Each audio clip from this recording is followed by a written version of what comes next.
Adão e Eva, no Jardim do Éden. Os patriarcas Abraão, Isaque e Jacó. E Moisés. Alguns dos personagens mais conhecidos do Antigo Testamento. Mas suas histórias são verdadeiras ou apenas mitos? Quanto mais longe formos nos textos bíblicos, mais difícil é encontrar material histórico neles. Como o livro de Gênesis é uma compilação de mitos e de histórias da criação, encontrar uma base histórica nele é muito difícil.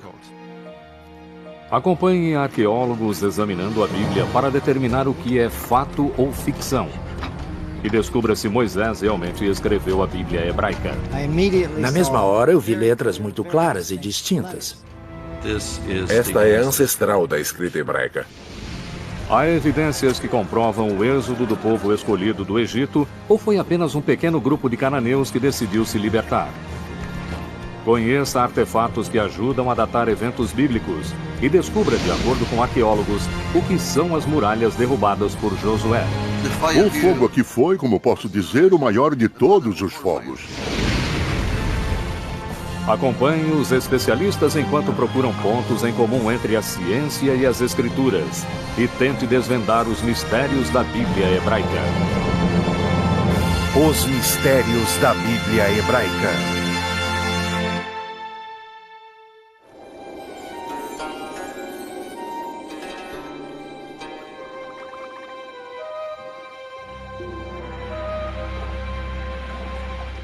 Em 1896, próximo às margens do Nilo, no sul do Egito, o arqueólogo britânico Flinders Petrie conduziu uma escavação em Tebas, a antiga cidade dos mortos.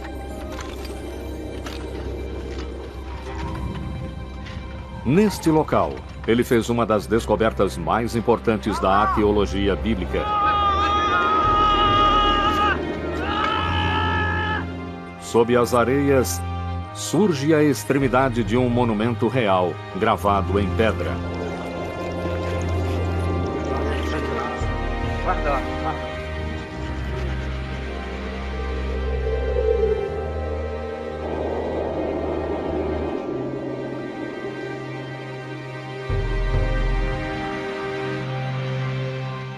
O objeto, feito em homenagem ao faraó Merneptah, filho de Ramsés o Grande, ficou conhecido como a Estela de Merneptah.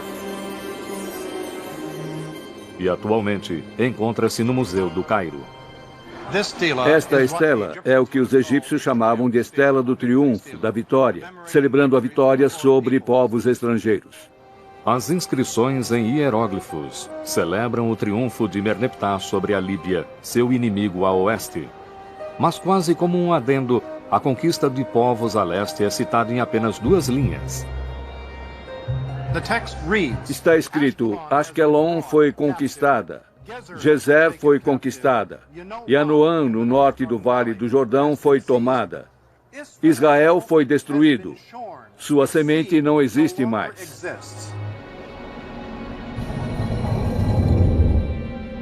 A história prova que o faraó estava enganado. Em vez de representar sua aniquilação, a Estela de Merneptah anuncia a entrada no palco mundial de um povo chamado Israel. Esta é uma prova valiosíssima de um grupo étnico chamado Israel no Planalto Central do sul de Canaã. De acordo com a cronologia egípcia, o documento data de 1208 a.C.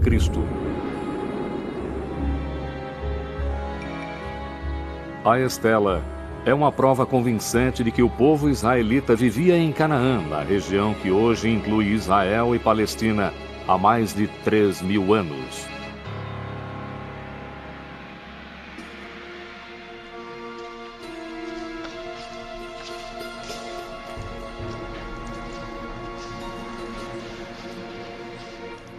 Os antigos israelitas são mais conhecidos por meio de contos familiares que registram sua história.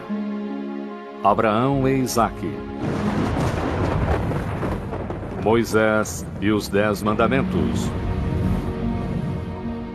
Davi e Golias,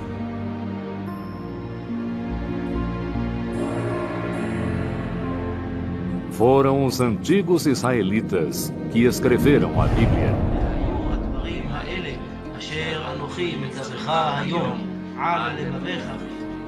Através da Bíblia hebraica, as crenças dos antigos israelitas sobreviveram e se tornaram o judaísmo, uma das religiões mais praticadas e mais antigas do mundo.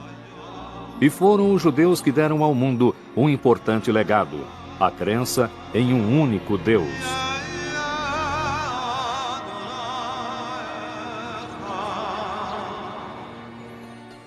Esta crença se tornaria a fundação para duas outras importantes religiões monoteístas: o cristianismo e o islamismo.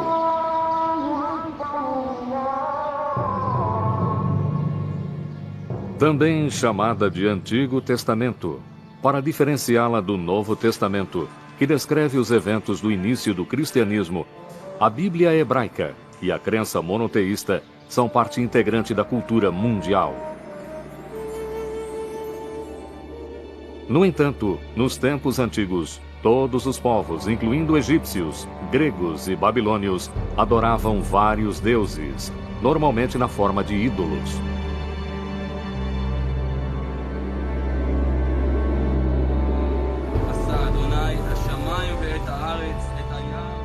Como os israelitas, sozinhos entre os povos antigos, descobriram o conceito de um só Deus? Como tiveram a ideia que profundamente mudou o mundo? Agora, arqueólogos e historiadores apresentam uma nova teoria que promete revelar não só fatos históricos, mas um significado mais profundo que os autores da Bíblia pretendiam transmitir. Eles começam investigando a fundo a Terra e a Bíblia. Não podemos ignorar o texto bíblico, ainda mais se pudermos detectar a verdade por trás dessas histórias. E também existem os dados arqueológicos. O que acontece quando o texto e artefato apontam para a mesma direção? Nesse caso, teremos um terreno histórico muito firme.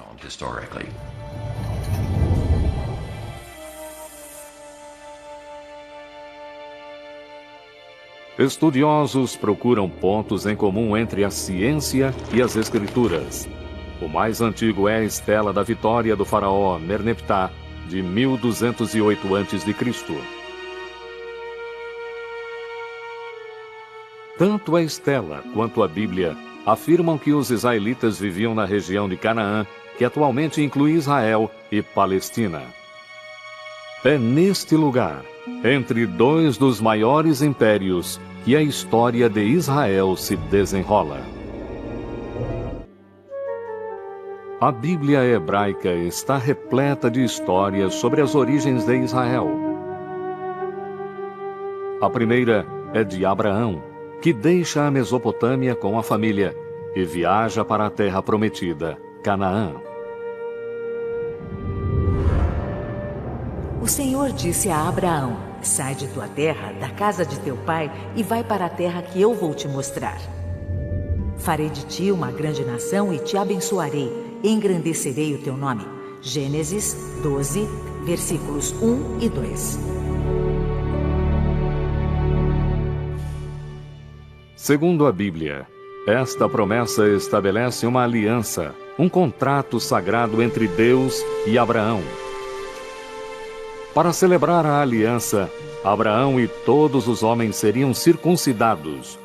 Seus descendentes seriam o povo escolhido. Eles frutificariam, multiplicariam e habitariam todas as terras entre o Egito e a Mesopotâmia. Em troca, Abraão e seu povo, que se tornaria os israelitas, deveriam adorar um único Deus.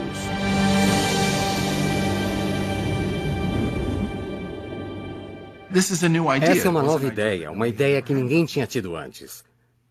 Deus, no nosso sentido, não existe antes de Abraão. É difícil compreender como essa ideia deve ter sido radical em um mundo dominado pelo politeísmo, com a adoração de vários deuses e ídolos. A narrativa de Abraão faz parte do primeiro livro da Bíblia, Gênesis, juntamente com Noé e o dilúvio, e Adão e Eva. Embora transmita uma mensagem poderosa, até hoje não há evidências arqueológicas ou textos fora da Bíblia que a corrobore. Quanto mais longe for no texto bíblico, mais difícil é encontrar material histórico nele. Os patriarcas remontam a Gênesis, que é em grande parte uma compilação de mitos e de histórias da criação. É muito difícil encontrar uma base histórica. Essa ausência de evidências históricas faz os estudiosos adotarem uma abordagem diferente ao lerem a narrativa bíblica. Eles olham além do conceito moderno de fato ou ficção, perguntando-se, para começar, por que a Bíblia foi escrita. O Senhor disse a Moisés: escreve estas palavras, pois baseado nelas faço aliança contigo e com Israel. Êxodo 34, versículo 27. A crença tradicional é de que Moisés escreveu os 5 primeiros livros da Bíblia. Gênesis, a história da criação. Êxodo, a libertação da escravidão para a terra prometida. Levítico, Números e Deuteronômio, leis de moralidade e costumes. Eles são lidos até hoje e juntos formam a Torá, também chamada de os 5 livros de Moisés. A crença de que Moisés escreveu pessoalmente os 5 primeiros livros da Bíblia não foi contestada até o século XVII. Algumas questões foram levantadas. Por exemplo, o fim do último livro, o livro de Deuteronômio, descreve a morte e sepultamento de Moisés. E alguns rabinos disseram: Moisés não poderia ter escrito essas palavras porque ele estava morto e sendo enterrado.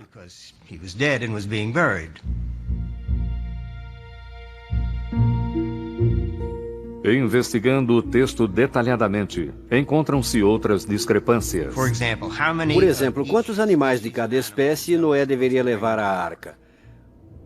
Um texto diz 2, um par de cada animal. Outro texto diz 7 pares dos animais puros e apenas 2 dos animais impuros. Em um capítulo, a Bíblia diz que o dilúvio durou 40 dias e 40 noites, mas no seguinte diz que foram 150 dias. Para ver se a água havia baixado, Noé envia uma pomba, mas na sentença anterior ele envia um corvo. Há 2 versões completas da história do dilúvio misturadas na mesma página.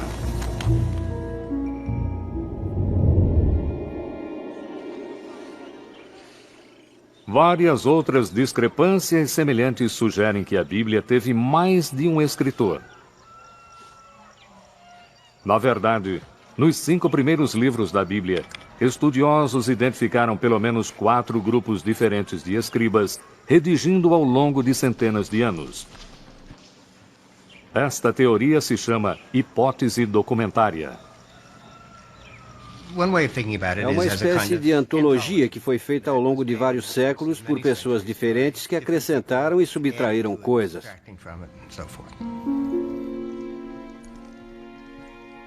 Mas quando a Bíblia começou a ser escrita?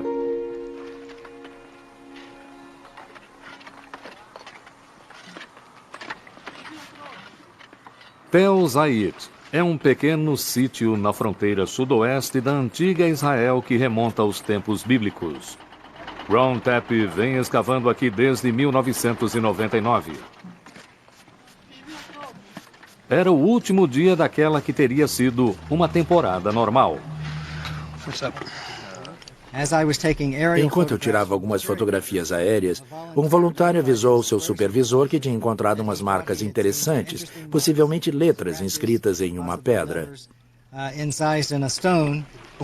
Onde, aqui? É. Letras eram uma descoberta rara. Quando se aproximou para examinar as marcas, Ron teve a maior surpresa da vida. Quando me debrucei sobre a pedra, na mesma hora eu vi letras muito claras e distintas.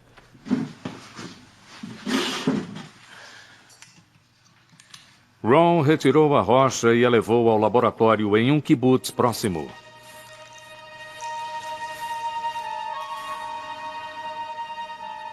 Somente então ele percebeu que era mais do que uma simples inscrição. Aleph, Bet, Gimel, Dalet. Percebi que a inscrição era um abecedário, ou seja, não uma narrativa, mas as letras do alfabeto semita escritas na ordem correta.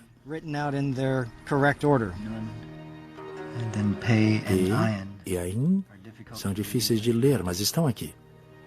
Essa escrita é uma antiga forma do alfabeto hebraico. Foi encontrado o alfabeto completo e não apenas 2 ou 3 letras aleatórias. Tudo indica que este é o ancestral da escrita hebraica.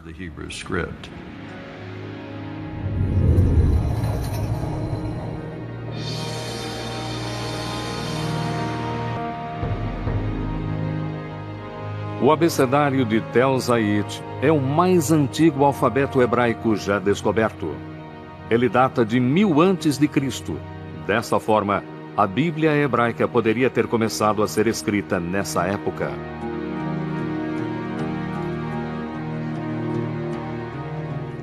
Para descobrir o texto mais antigo na Bíblia, estudiosos analisam a ortografia, a gramática e o vocabulário hebraico. A Bíblia hebraica é uma coleção de textos escritos há mais de 1000 anos. E como qualquer outro idioma, o hebraico naturalmente mudou ao longo desse tempo.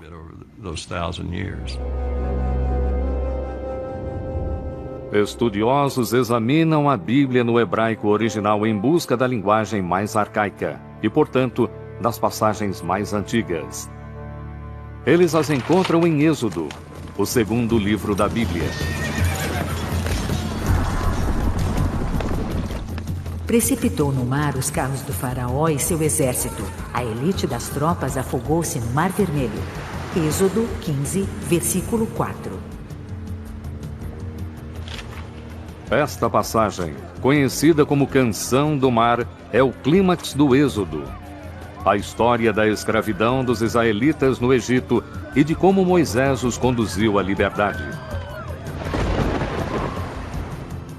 Em toda a Bíblia, nenhum outro evento é citado mais vezes do que o Êxodo. Com o desenvolvimento da escrita hebraica, a Canção do Mar pode ter sido escrita por volta de 1000 a.C., época do alfabeto de Tapi. Mas ela provavelmente foi recitada na forma de poema muito antes do surgimento da escrita hebraica. Deve ter sido uma história contada na forma poética que podia ser recitada em volta de uma fogueira. Assim como nossos poemas são mais fáceis de lembrar do que textos em prosa, achamos que a poesia é passada de uma geração a outra muito antes de a história ser escrita. Se a poesia do Êxodo é tão antiga, é possível que o relato tenha fundamento histórico?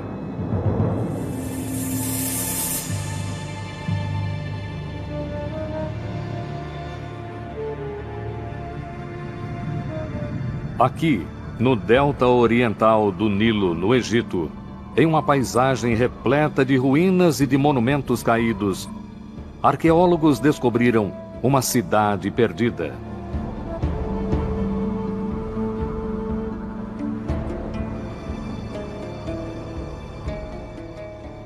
Escrito nos monumentos encontrados no local está o nome de Ramsés II, um dos mais poderosos governantes egípcios. Ele é tradicionalmente conhecido como o faraó do Êxodo. Antigos textos egípcios chamam a cidade de Pi-Ramsés ou Casa de Ramsés, um nome que ressoa com a história bíblica do Êxodo. Os únicos itens mencionados na história do Êxodo que podemos ligar a um material não bíblico são as cidades que os hebreus foram obrigados a construir. E elas se chamam Pitom e Ramsés.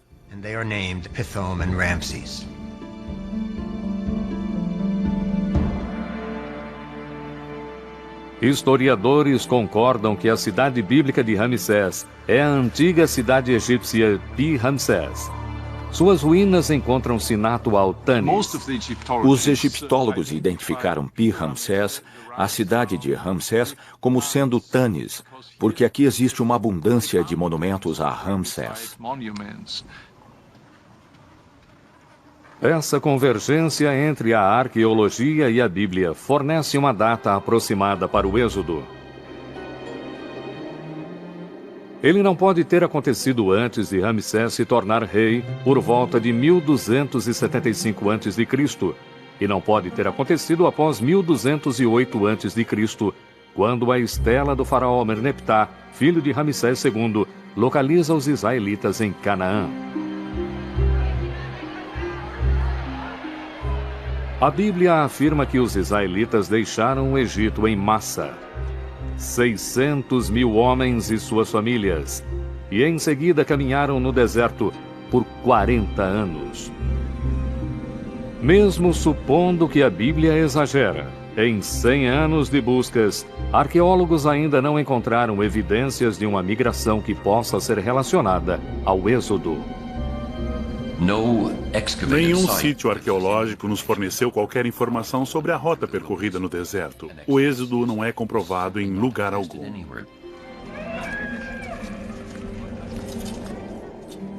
Após o êxodo, a Bíblia afirma que Deus finalmente leva os israelitas à terra prometida, Canaã.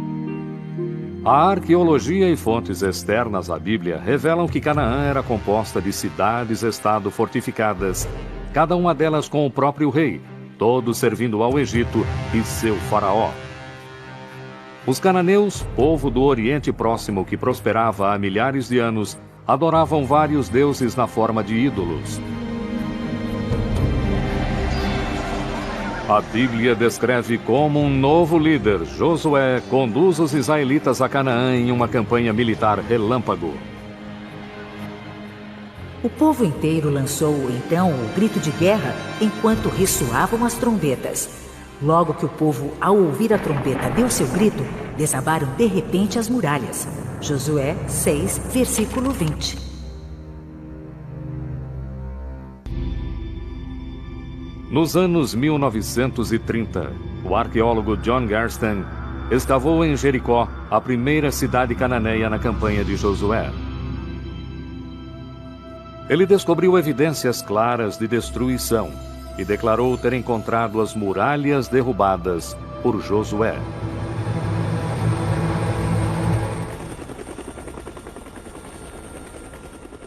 E em Hazor, que a Bíblia descreve como a maior de todas as cidades cananeias, há mais evidências de destruição.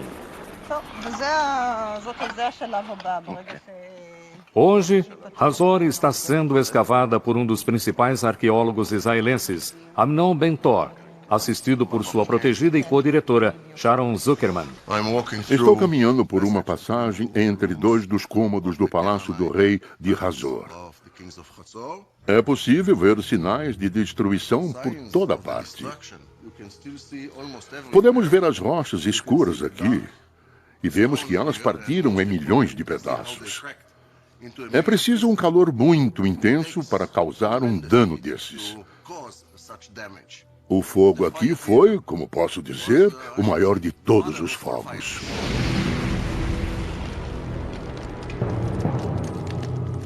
Entre as cinzas foi encontrada uma estátua profanada, possivelmente do rei ou do deus patrono de Hazor. A cabeça e as mãos foram cortadas, aparentemente pelos conquistadores da cidade. O fogo marcou o fim de Hazor. Primeira pergunta: quem fez isso? Quem estava por perto? Quem é candidato? Em primeiro lugar, os egípcios. Eles não fazem qualquer referência a Hazor. Nas inscrições da época não encontramos Hazor. Outra cidade-estado cananeia poderia ter feito isso? Talvez. Mas quem era forte o bastante para isso? Quem sobra? Os israelitas são os únicos que dizem ter feito. Assim, eles devem ser considerados culpados pela destruição de Hazor até que provem o contrário.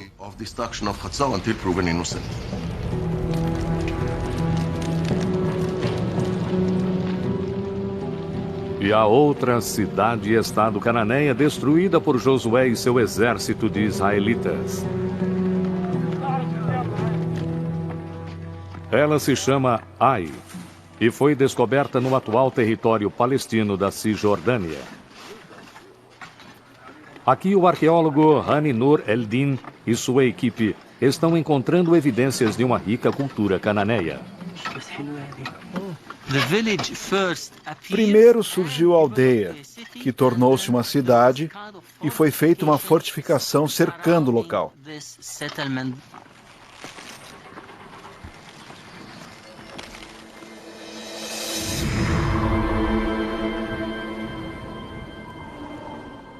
Estas ruínas já fizeram parte de um palácio e de templos magníficos que foram destruídos.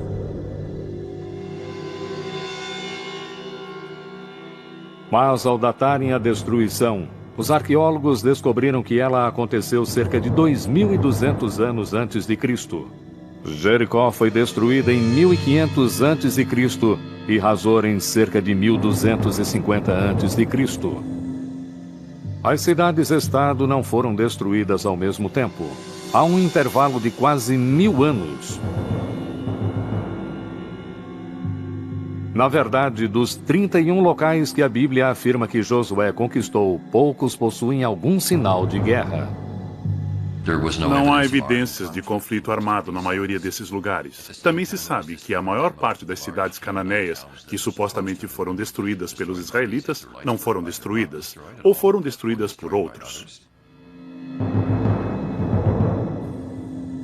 Uma única invasão militar, liderada por Josué, não justifica a chegada dos israelitas em Canaã.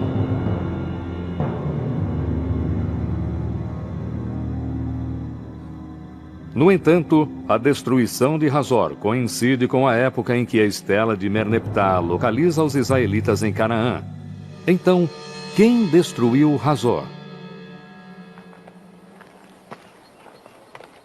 Amnon Ben-Tor acredita que os israelitas destruíram a cidade. Mas sua co-diretora Sharon Zuckerman tem outra opinião.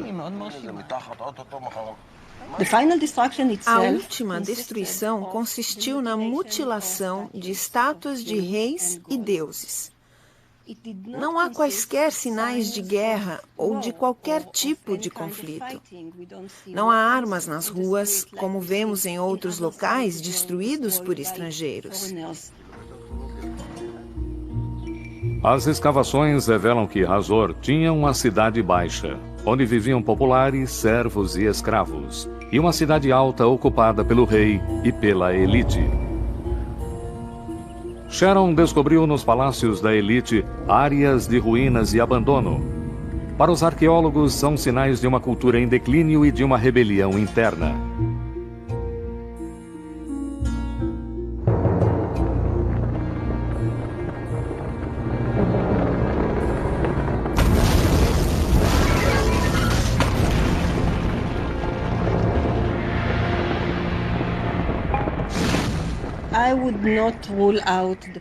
Eu não descarto a possibilidade de uma revolta interna de cananeus que se revoltaram contra a elite que governava a cidade.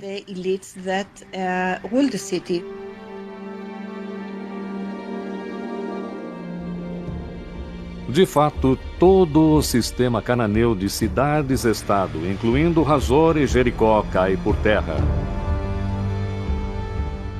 A arqueologia e textos antigos comprovam que isso se deve a um longo período de declínio e de revoltas que se espalhou pelas regiões da Mesopotâmia, do Mar Egeu e do Império Egípcio por volta de 1200 a.C.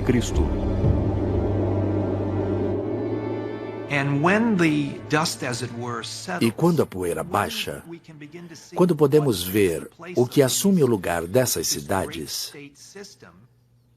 encontramos vários novos povos se destacando nesse vazio criado pela dissolução do sistema de Estado.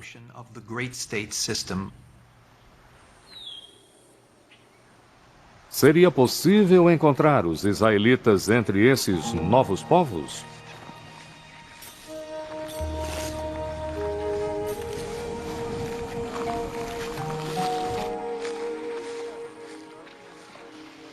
Nos anos 1970, arqueólogos iniciaram um levantamento em toda a região central de Canaã, onde atualmente está localizado o território palestino da Cisjordânia. Eu lecionava na época e levávamos os alunos 2 vezes por semana ao Planalto. E a cada dia cobríamos entre 2 e 3 quilômetros quadrados. É um processo bem lento para cobrir toda a área.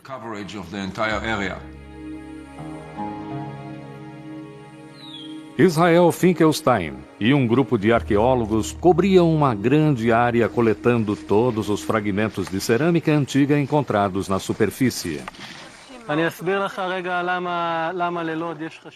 Ao longo de 7 anos, ele cobriu quase 1.000 quilômetros quadrados, classificando a cerâmica e localizando os achados em um mapa. No início, os pontos no mapa não representavam nada para mim, mas aos poucos comecei a notar algumas coisas.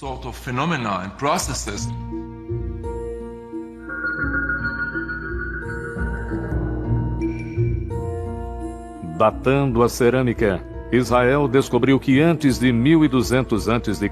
havia aproximadamente 25 assentamentos. Ele estima que a população total desses assentamentos era de 3.000 a 5.000 habitantes. Apenas 200 anos depois, há um grande crescimento no número de assentamentos e de habitantes. De repente, há um grande crescimento populacional. Estamos falando de 250 sítios. E a população cresce 10 vezes, de pouco mais de 1.000 para 45.000 pessoas. É um aumento muito grande e não ocorreu de forma natural. Esse índice era impossível nos tempos antigos.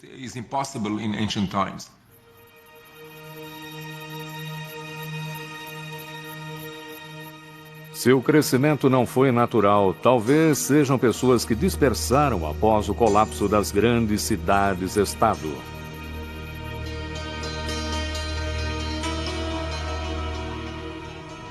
A partir de então, evidências de uma nova cultura são descobertas. Um tipo de habitação simples nunca antes visto. E que fica no local exato em que a estela de Merneptah e a Bíblia localizam os israelitas. Os locais onde existem essas habitações no país são onde os israelitas viviam.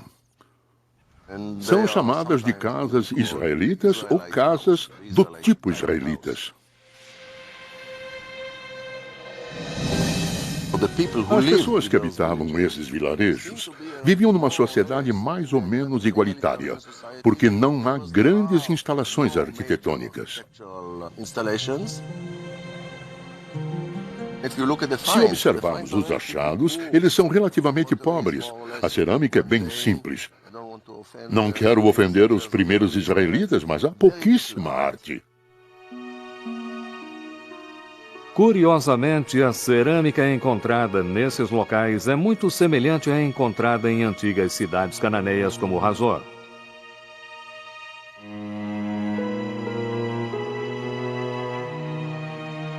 Na verdade, a casa israelita é praticamente a única coisa diferente.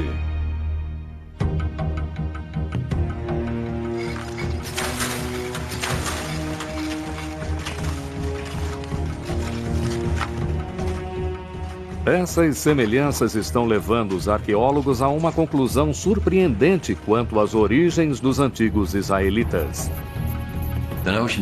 A ideia é de que grande parte dos primeiros israelitas não eram cananeus. Os israelitas sempre estiveram na terra de Israel. Eles eram nativos, mas pertenciam a um grupo diferente, eram basicamente os desprovidos. Assim, trata-se de um movimento de pessoas, não uma invasão de hordas armadas vinda de fora, e sim de uma revolução social e econômica. Textos antigos descrevem como os governantes egípcios e seus reis vassalos cananeus oprimiam as classes mais baixas com altas taxas e até escravidão. Uma nova teoria com base em dados arqueológicos sugere o que aconteceu em seguida. Com o declínio desse sistema social opressivo, famílias e tribos de servos, escravos e cidadãos comuns viram a chance e a aproveitaram. Em busca de melhores condições de vida, eles abandonaram as velhas cidades-estado e se dirigiram ao Planalto. Livres da opressão do passado, eles emergiram em um novo local, como um novo povo, os israelitas.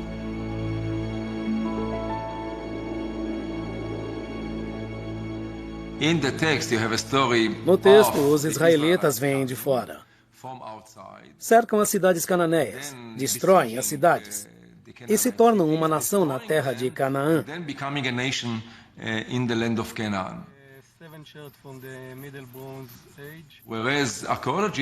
A arqueologia diz o oposto. Segundo a arqueologia, o surgimento de Israel é resultado do colapso da sociedade cananeia. Não há causa desse colapso. A arqueologia revela que os israelitas eram originalmente cananeus.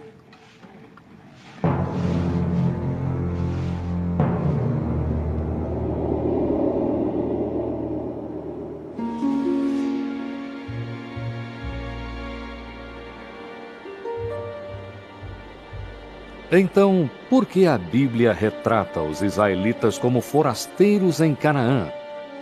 E a saída de Abraão da Mesopotâmia, de Moisés conduzindo os escravos para fora do Egito e em direção da terra prometida, e Josué conquistando Canaã vindo de fora? A resposta pode estar no desejo de criar uma nova identidade. A identidade, segundo os psicólogos, é criada ao falarmos sobre o que não somos ao falar dos outros. Para descobrir quem sou, devo saber quem eu não sou. Uma ausência clara nos vilarejos israelitas são os grandes palácios e as cerâmicas extravagantes associadas aos reis e à elite de Canaã. Os israelitas não gostavam do sistema cananeu e se definiam em contraste com esse sistema. Ao não usarem cerâmicas decoradas ou importadas, criaram uma ideologia de simplicidade que marcou a diferença entre eles e o sistema cananeu egípcio.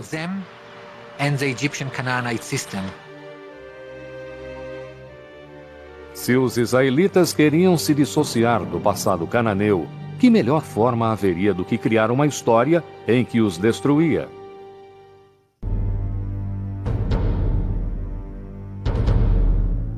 Mas as histórias de Abraão, do Êxodo e da conquista servem a outro propósito. Elas celebram o poder do que a Bíblia afirma ser a principal distinção entre os israelitas e todos os outros povos: seu Deus. Mais tarde, no judaísmo, o nome de Deus foi considerado tão sagrado que jamais deveria ser falado. Não sabemos exatamente o que significa, nem como era pronunciado, mas parece que era o nome pessoal do Deus de Israel. Assim, seu título era Deus, e seu nome eram essas 4 letras, YHWH, que provavelmente eram pronunciadas Yahvé.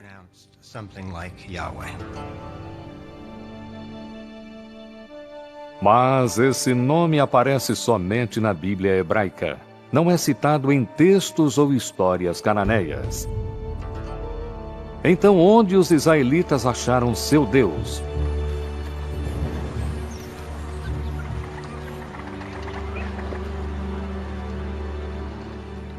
A busca pelas origens de Yahvé levou os estudiosos ao Antigo Egito.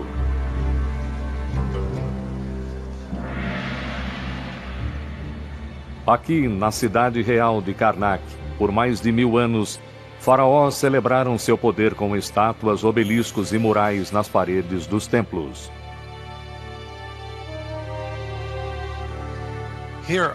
Aqui, na muralha norte de Karnak, temos cenas que retratam vitórias e batalhas de Seti I, pai de Ramsés o Grande.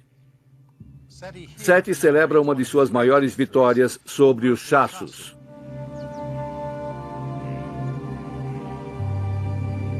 O povo Chasso vivia no deserto do sul de Canaã, onde atualmente estão a Jordânia e o norte da Arábia Saudita, e na mesma época em que os israelitas surgiram.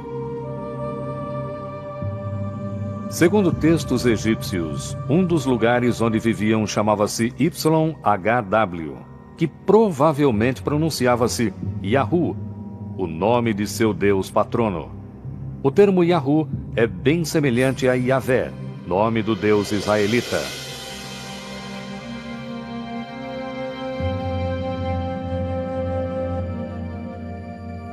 Na Bíblia, o lugar onde os Chassos viviam é chamado de Madian.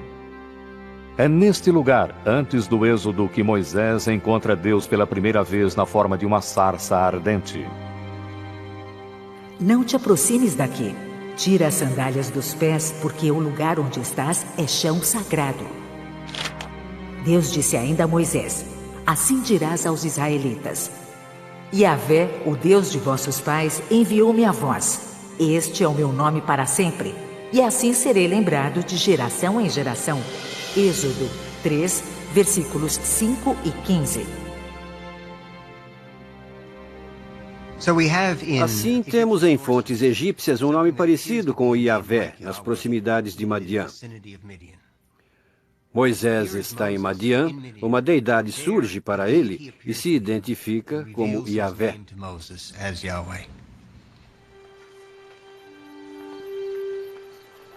Essas conexões surpreendentes estão levando estudiosos da Bíblia a reexaminarem a história do Êxodo.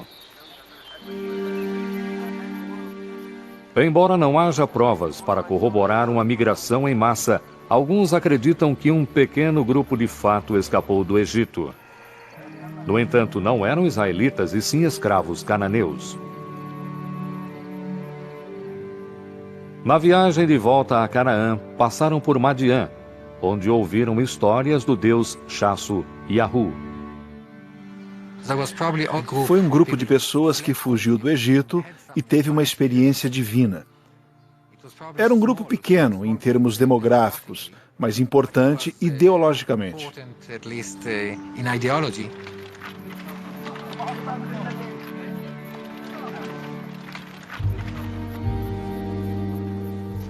Eles seguiram para o planalto central do país, onde encontraram as tribos que haviam deixado as cidades-estado cananeias.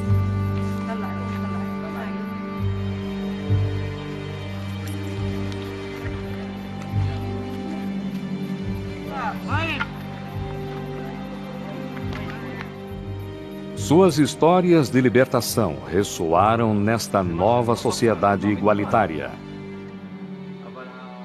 Os ex-escravos atribuíam sua liberdade ao Deus que haviam conhecido em Madian e que passaram a chamar de Yahvé. Eles espalharam a ideia de um Deus que representava liberdade. Liberdade para as pessoas ficarem com os frutos do próprio trabalho. Era uma mensagem tão forte que uniu as pessoas e lhes deu uma nova identidade. A identidade dos israelitas.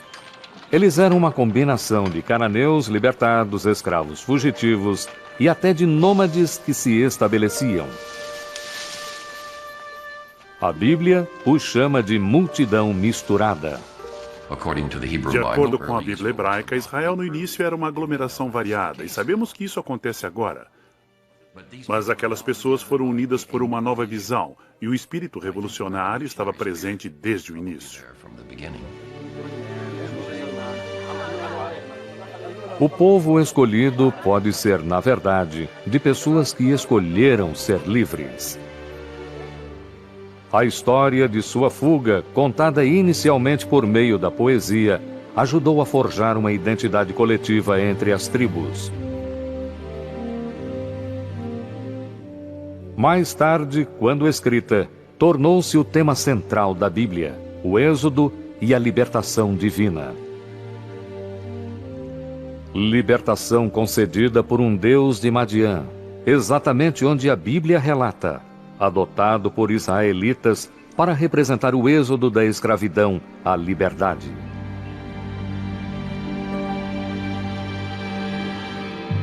Então, foi esse o nascimento do monoteísmo?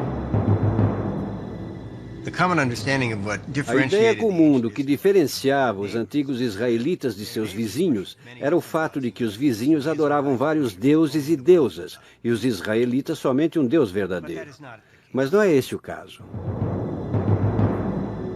Esta estatueta de touro, que representa El, o deus-chefe das deidades cananeias, é um dos milhares de ídolos encontrados em sítios israelitas.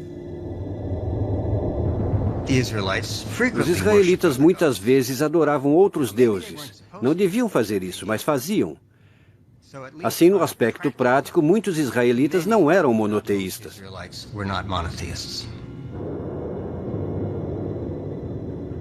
De acordo com essa evidência arqueológica, o modelo de adoração israelita de um único Deus é questionável. Mas palavras, pensamentos e ideias têm o poder de criar. Ao tentarem se definir como um povo único que adorava um único Deus, os escritores da Bíblia hebraica plantaram uma semente que por fim floresceu e se tornou a base para o monoteísmo praticado pelas 3 principais religiões do mundo atualmente. Sejam escritas por Moisés ou por escribas, as histórias do Antigo Testamento estão gravadas nos corações de milhões que encontram conforto e fé nas palavras da Bíblia.